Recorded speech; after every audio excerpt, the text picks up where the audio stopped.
Hi అండి, అందరికీ నమస్కారం. Welcome to Teju kitchen recipes. ఈరోజు సింపుల్గా చాలా టేస్టీగా మనకి నాన్ వెజ్ కర్రీ తింటే ఎంత టేస్టీగా ఉంటుందో అంతే టేస్టీగా ఇలా సింపుల్గా ఎగ్ కర్రీ చేసుకోవచ్చండి. చాలా టేస్టీగా ఉంటుంది. వేడివేడి అన్నంలోకైనా చపాతీలోకైనా చాలా బాగుంటుందండి. అది ఎలా చేసుకోవాలో చూసేద్దాం. స్టవ్ మీద కడాయి పెట్టుకొని 4 టేబుల్ స్పూన్ల ఆయిల్, తాలింపు గింజలు, ఎండుమిర్చి, కరివేపాకు వేసుకొని ఫ్రై చేసుకోవాలండి. ఇందులో కట్ చేసుకున్న 2 పచ్చిమిర్చి ముక్కలు కూడా వేసుకొని దోరగా ఫ్రై చేసుకోండి. ఇందులోకి సన్నగా కట్ చేసుకున్న ఒక ఆనియన్ కూడా వేసుకొని ఈ ఆనియన్ కూడా చక్కగా ఫ్రై అయ్యేంత వరకు ఫ్రై చేసుకోండి. మీరు ఫస్ట్ టైం కనుక మన ఛానల్ని చూస్తున్నట్లయితే లైక్ చేసి సబ్స్క్రైబ్ చేయండి ఫ్రెండ్స్. పక్కనే ఉన్న బెల్ ఐకాన్ని ఆన్లో పెట్టుకోండి. ఏ వీడియో పెట్టినా కానీ నోటిఫికేషన్ రూపంలో వస్తాయండి. ఇందులోకి ఫ్రెష్గా మిక్సీ పట్టుకున్న 1 టేబుల్ స్పూన్ అల్లం వెల్లుల్లి పేస్ట్ వేసుకోండి. ఈ అల్లం వెల్లుల్లి పేస్ట్ కూడా పచ్చివాసన ఏమీ లేకుండా చక్కగా ఫ్రై చేసుకోండి. స్టవ్ సిమ్లో పెట్టుకొని 4 టమాటాలని చిన్న ముక్కలుగా కట్ చేసుకొని వేసుకోండి. ఇందులోకి 1 table spoon salt, 1/2 table spoon పసుపు వేసుకొని మిక్స్ చేసుకోవాలండి. మొత్తం కలిసేలాగా బాగా మిక్స్ చేసుకొని ఈ టమాటాలు సాఫ్ట్గా మగ్గేంత వరకు మగ్గించుకోవాలండి. మూత పెట్టుకొని ఒక 4-5 నిమిషాల పాటు స్టవ్ మీడియం ఫ్లేమ్లో కానీ సిమ్లో కానీ పెట్టుకొని అడుగు పట్టకుండా మగ్గించుకోండి సాఫ్ట్గా అయ్యేంత వరకు ఈ టమాటాని. ఈలోపు మరొక స్టవ్ మీద 4-5 గుడ్లు వేసుకొని ఉడికించుకోండి.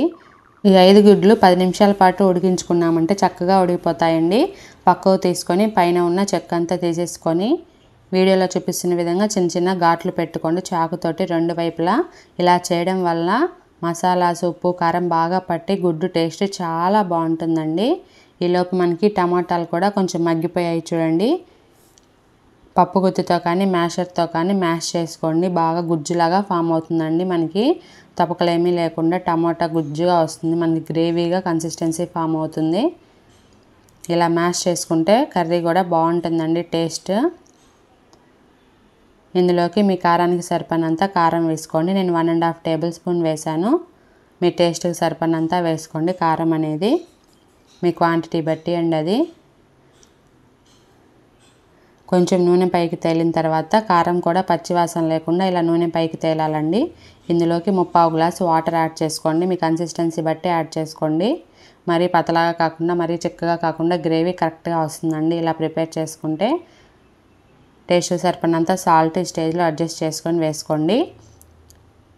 అది ఉడికేలోపు మరొక పొయ్యి మీద చిన్న ప్యాన్ పెట్టుకొని కొంచెం ఆయిల్, కొంచెం సాల్ట్, లిటిల్ బిట్ పసుపు, కారం, కొంచెం గరం మసాలా వేసుకోండి.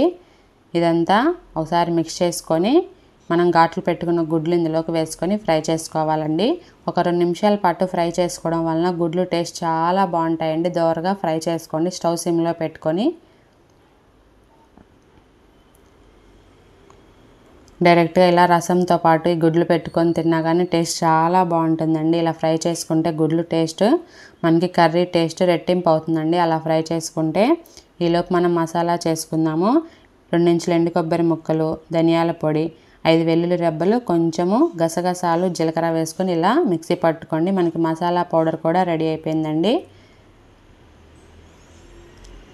ఈలోపు మనకి కర్రీ కూడా ఉడికిపోయింది. ప్రిపేర్ చేసుకున్న మసాలా పౌడర్ ఇందులోకి వేసుకొని మిక్స్ చేసుకోండి. ఒక 2 నిమిషాల పాటు ఉడికించుకోండి కర్రీని.